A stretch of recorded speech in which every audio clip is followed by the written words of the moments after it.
The Seismic 7, Chapter 9, Part 1. As the afternoon turns to evening, Miss McNamara takes us all outside the caves on a walk around the hills. Kenzie's face is covered in an antibiotic cream that is a gross, gooey contrast to her tan skin and bright red lipstick. But she's in good spirits. I have to hand it to her. "What's this tree?" she asks. "Spruce," Miss McNamara answers. "And these?" "Raspberry bushes," Miss McNamara answers next. Not quite ready for picking yet, but maybe soon.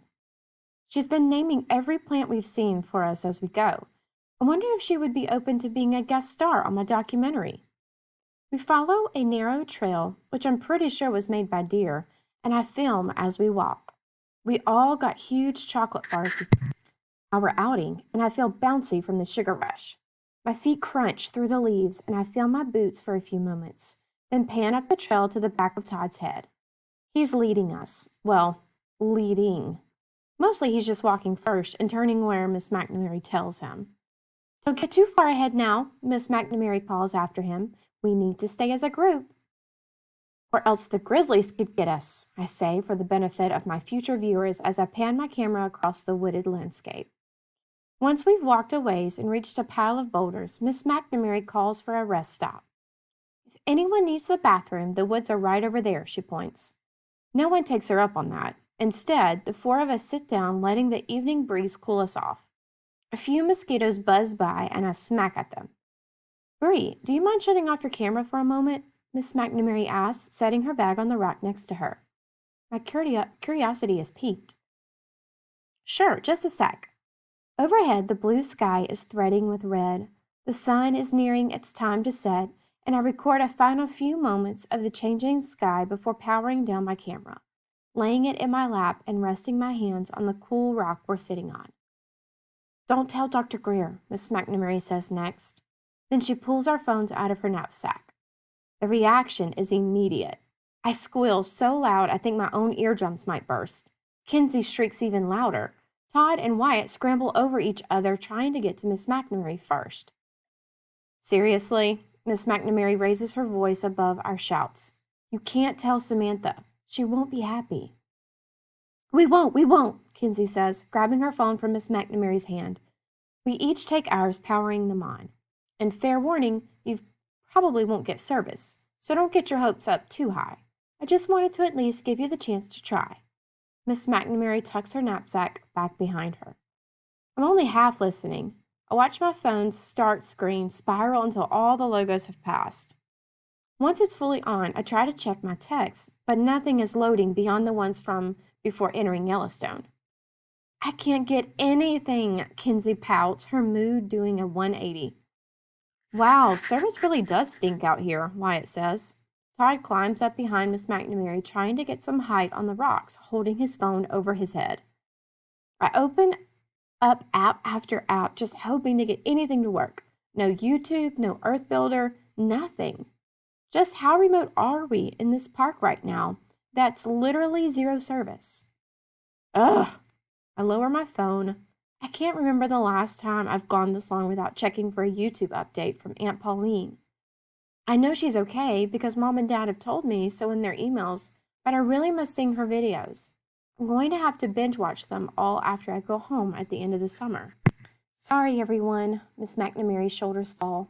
"Thought we could at least try." "We appreciate it," Todd says glumly. "Yeah," Wyatt agrees. "It's nice to at least see my phone again. Know that it hasn't been thrown away."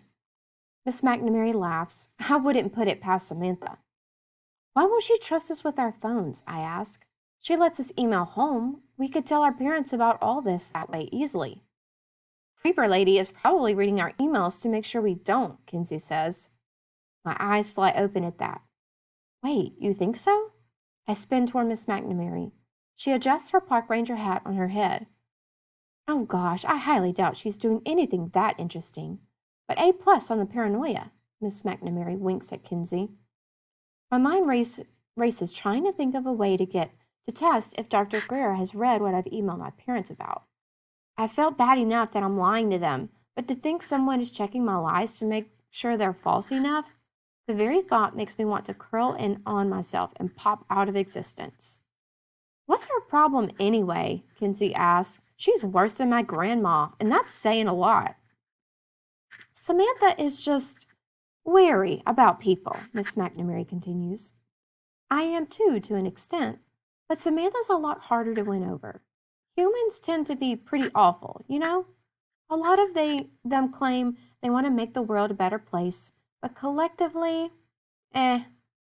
She looks out into the forest, and I can see the exhaustion in her eyes. The world is falling apart. It's not that there are too many bad people, it's that there are too many indifferent people.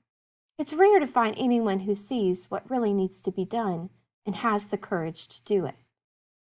I twist my arms across my chest. I'm still stuck on the Dr. Greer reading my emails suggestion, but this doesn't sound like the time to bring the conversation back to that. We're doing it, though, Todd says. We're helping. Miss McNamara laughs lightly. You are. Then her eyebrows furrow in concern as Kinsey traces her fingers along her burned face.